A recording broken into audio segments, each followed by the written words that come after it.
안녕하세요. 한인회 K톡입니다. K톡은 팟캐스트 같은 라디오 형식의 인터뷰 채널로 캐나다 내 한국 커뮤니티와 관련된 다양한 분들을 모시고 이야기를 나눠보려고 합니다.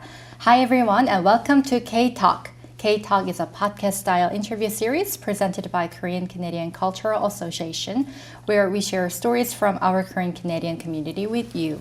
Today, we're joined by Kang, a contestant from MasterChef Canada Season 8, and a home cook from Burlington, Ontario. He's best known for his Korean-inspired comfort cuisine and his passion for blending cultures through food. That sounds amazing. Sung is also the creator of a Korean chili sauce brand, the gochujang brand. Does it have a special name? Sung's Korean chili sauce. Sung's Korean chili sauce. That's it, yeah, simple. That sounds great.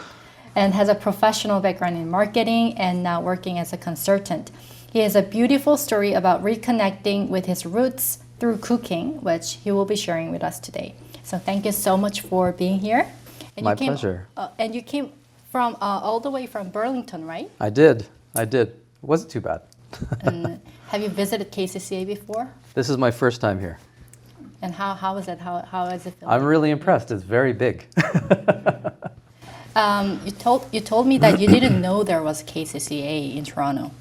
I didn't. This is the first time I'd even heard that there was a Korean community association. Mm-hmm. And maybe before I wasn't really looking for it, but now I'm much more open to kind of getting back in touch with the Korean side of my background, but also just getting in touch with other people who are Koreans in Canada, because there's so many different ways that you can be Korean in Canada right now. Right. So let's start from the beginning then. Can you tell us a little bit about your background and how do you describe yourself in terms of identity? Sure. So I came to Canada when I was 2 years old. I was born in Seoul, and my parents immigrated from there to Winnipeg. Mm-hmm. And we were there for maybe 4 or 5 years. And then we came to Toronto. And I lived in the beginning, Rexdale, Ontario, in the West End. And then I ended up going up to high school in Scarborough, Ontario. So I grew up in the GTA, and then I went to university in Ontario as well. So after that, I went back to Toronto to live. And I married a woman who's not Korean, and I have 2 kids who are half Korean. And so for me, I consider myself Korean Canadian, but this whole time, I would say that because my parents didn't have a large community of people around us, we didn't have a lot of family around us, Korean wasn't something that I had the ability to practice. And it was spoken at home, but it wasn't something that I ever read or wrote. So I actually have no Korean language skills at all. When I watch Squid Game, I still have to turn on the subtitles. And for me, when I became more interested in Korean culture is when my kids became interested in it around high school. So my kids are now 24 and 21, and about, let's call it 7-8 years ago, they got a lot more interested in Korean language, Korean music, Korean food, and just the overall sort of what it's like to be Korean, right? So how was it like for you to grow up as a Korean Canadian? I mean, in the 80s and 90s, growing up in elementary school and high school, you get used to being the only Korean in your class, right? Maybe the only Korean in your school. I think maybe now it's a little different, but not that different. I still think we're a very small minority of the population. I also grew up at a time where Korean food in particular was not seen as something that was a positive. Yeah.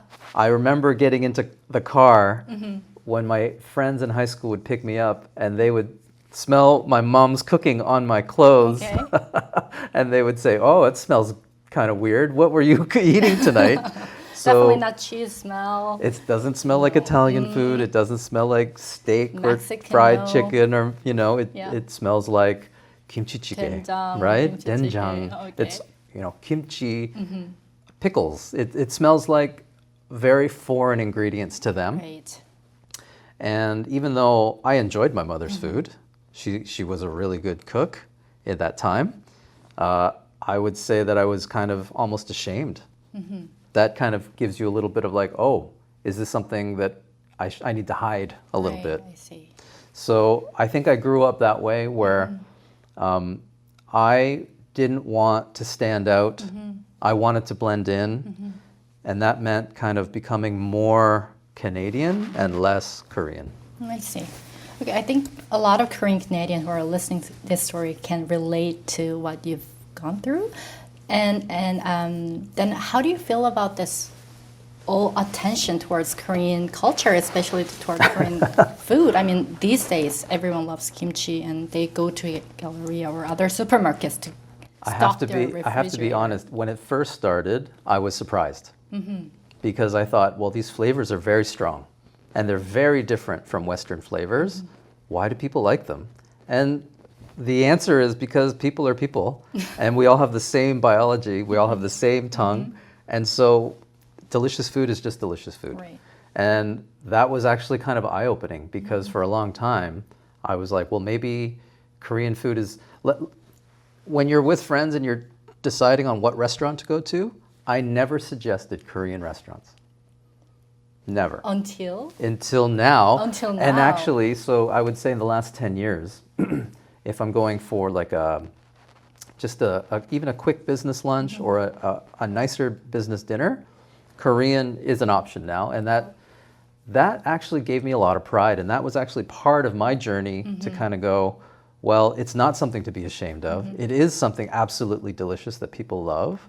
And there were several YouTube channels as well, where there's one called The Korean Englishman, where he exposes English people to Korean food. Korean fried chicken. And you see their eyes light up and you see them go, whoa, what is this? Yeah. I've never tasted that before. You just feel a lot of pride. So I would say in the last 10 years, I've been trying to cook more Korean because I got really good at making pasta and doing almost anything except Korean food. Okay. And so that got me more interested. So you saved the best for the last one. So you had this kind of love and hate relationship towards Korean culture and food. And what changed your perception? Like, was it pandemic or...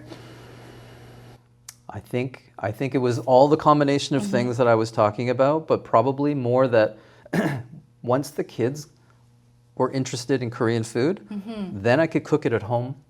Because when you cook for kids or when you cook for a family, you just want to cook things that you know are going to get eaten and no one's going to complain. And so now knowing that they would be appreciative of Korean food, I then started to stock up on Korean ingredients that previously I never had gochujang in the house. I never had doenjang in the house. I would never put a big tub of kimchi in the back of the fridge. Those were not things that they grew up with. It's only because they got interested that I started doing it at home. And then my wife was just along for the ride. So she was experiencing all these Korean foods for the first time. And my kids were like, well, let's try this. Let's do jjajangmyeon next.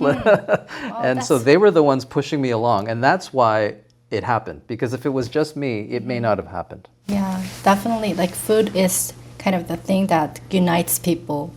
And the food became the kind of the thing that rekindled your interest into the Korean culture. And it's interesting because they say that the food you eat becomes who you are. Yes. So do you feel like you're becoming more Korean Canadian? I think so. I think so. I don't know exactly how else it manifests, but I do feel like I'm trying. I see. Yeah, and it's becoming more part of who I am every day. But I mean, we're taking baby steps. Right. And now you are competing at the MasterChef Canada season 8, Yes. right? How did that happen?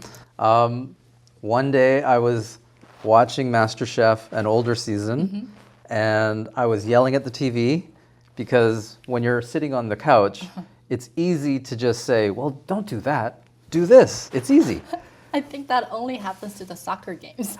It's the same thing. You think, oh, Messi, you should have done this instead of Okay. doing that. It's easy when you're on the couch. Yeah. And my wife said, why don't you just apply and just go on there and just see if you could do that, because I think you could do that. And I said, nah, I'm not going to do that. And then in 2024, I kind of ended a role at a company that I was at, and I had some time. And then I was watching television, and at the bottom of the screen it said, MasterChef is now accepting applications for the next season. Apply at masterchef.ca. So I did. And a lot of photographs and essays later, they said yes. Oh! You got this! I burned my sauce for the Korean fried oysters. The sugar went to caramel and went bitter, so I'm gonna have to start over. I have to try to recreate what I put into that last one so that this one actually works out or tastes very similar. I don't know if I can recover. The sauce is really necessary though to give it that fiery spice. So there is a lot at stake in this challenge.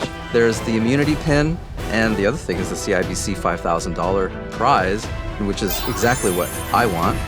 Where'd it go? Over here.